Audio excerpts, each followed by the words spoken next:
Mosquito ಇಂದ spread ಆಗಿದ್ದ disease usually they presents with ಅವ್ರಿಗೆ 3 ಫೇಸ್ನಲ್ಲಿ ಪ್ರೆಸೆಂಟೇಷನ್ಸ್ ಬರ್ತದೆ. ಸಾಮಾನ್ಯಕ್ಕೆ ಮಕ್ಕಳಲ್ಲಿ ಜಾಸ್ತಿ ಇದು.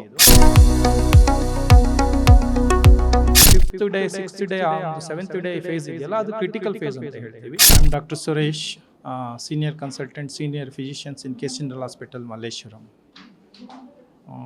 Regarding dengue, you want informations? Viral fever and dengue. ಈಗಿನ ಇತ್ತೀಚಿನ ದಿನಗಳಲ್ಲಿ ಮಳೆಗಾಲ ಜಾಸ್ತಿ ಆಗ್ತಾ ಇರೋದ್ರಿಂದ ಇದು dengue diseases, dengue viral diseases ಜಾಸ್ತಿ ಸ್ಪ್ರೆಡ್ ಆಗ್ತಾ ಇದೆ ನಮ್ಮ ಕಮ್ಯುನಿಟಿನಲ್ಲಿ. ಸೊ ಇದಕ್ಕೆ ಮೂಲ ಕಾರಣ ಡೆಂಗು ವೈರಸ್ ಅಂತ ಒಂದು ವೈರಸ್ನಿಂದ ಬರುವಂಥ ಕಾಯಿಲೆ. ಇದು ಸ್ಪ್ರೆಡ್ ಆಗೋದು ಮಸ್ಕಿಟೋ, ಎಡಿಸ್ ಈಜಿಪ್ಟೆ ಅಂತ ಮಸ್ಕಿಟೋಯಿಂದ ಸ್ಪ್ರೆಡ್ ಆಗುತ್ತೆ.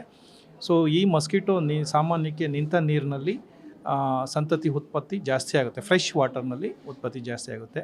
ಸೊ ಈ ಒಂದು ಮಸ್ಕಿಟೋ ಇಂದ ಸ್ಪ್ರೆಡ್ ಆಗಿದ್ದ disease usually they presents with ಅವ್ರಿಗೆ 3 ಫೇಸ್ನಲ್ಲಿ ಪ್ರೆಸೆಂಟೇಷನ್ಸ್ ಬರ್ತದೆ. ಸಾಮಾನ್ಯಕ್ಕೆ ಮಕ್ಕಳಲ್ಲಿ ಜಾಸ್ತಿ ಇದು.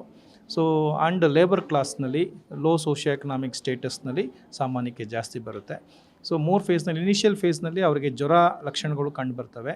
ಜ್ವರ, ಮೈಕೈ ನೋವು, ತಲೆನೋವು, ಕಣ್ಣಿನ ಸುತ್ತ ನೋವು, ಜಾಯಿಂಟ್ ಪೇನ್ಗಳು, ಈ ಥರ ಇನಿಷಿಯಲ್ ಫೇಸು ಫಸ್ಟ್ 4-5 ಡೇಸ್ನಲ್ಲಿ ಬರುತ್ತೆ.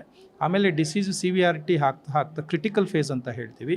ಆ ಫೇಸು ಇಂಪಾರ್ಟೆಂಟು. ಆ ಫೇಸ್ನಲ್ಲಿ ಮೈನಲ್ಲಿ ಗುಳ್ಳೆ ಆಗೋದು, ಮೂಗಿನಲ್ಲಿ ರಕ್ತ ಬರೋದು, ರಕ್ತವಾಂತಿ ಆಗೋದು, ರಕ್ತಸ್ರಾವ ಆಗೋದು, ಇದೆಲ್ಲ ಆಗುತ್ತೆ. ಇವೆಲ್ಲ ಮೇಯ್ನ್ ಕಾರಣ ಏನಂದರೆ ಪ್ಲೇಟ್ಲೆಟ್ ಅಂತ ಒಂದು ರಕ್ತ ಕಣಗಳು ಬ್ಲಡ್ನಲ್ಲಿ ಇರ್ತದೋ ಆ ರಕ್ತ ಕಣಗಳು ಪ್ರೊಡಕ್ಷನ್ಸು ಕಮ್ಮಿ ಆಗುತ್ತೆ ಡೆಂಗು ವೈರಲ್ ಇನ್ಫೆಕ್ಷನ್ಸ್ನಲ್ಲಿ. ಸೊ ಆ ಒಂದು ಸ್ಟೇಜ್ನ ನಾವು ಹೆಮರೇಜಿಕ್ ಫೀವರ್ ಅಂತ ಹೇಳ್ತೀವಿ, ಅಂದರೆ ಬ್ಲೀಡಿಂಗ್ ಆಗೋಂಥ ಸಾಧ್ಯತೆಗಳು. ಅದು ಆ 5th day 6th day 7th day face ಇದೆಯಲ್ಲ, ಅದು ಕ್ರಿಟಿಕಲ್ ಫೇಸ್ ಅಂತ ಹೇಳ್ತೀವಿ. ಅದಾದಮೇಲೆ ಗ್ರ್ಯಾಜುವಲ್ ಆಗಿ ಅದೇ ರಿಸಾಲ್ವ್ ಆಗುತ್ತೆ. ಸೊ ಇದರಲ್ಲಿ ಜನಗಳು ಯಾವುದೇ ರೀತಿ ಹೆದರ್ಕೊಳ್ಳೋ ಅಂಥದ್ದು ಏನಿಲ್ಲ.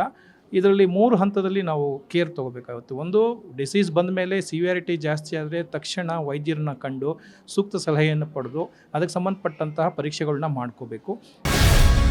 ಗ್ಯಾರಂಟಿ ನ್ಯೂಸ್, ಸುದ್ದಿ ಖಚಿತ, ನ್ಯಾಯ ನಿಶ್ಚಿತ.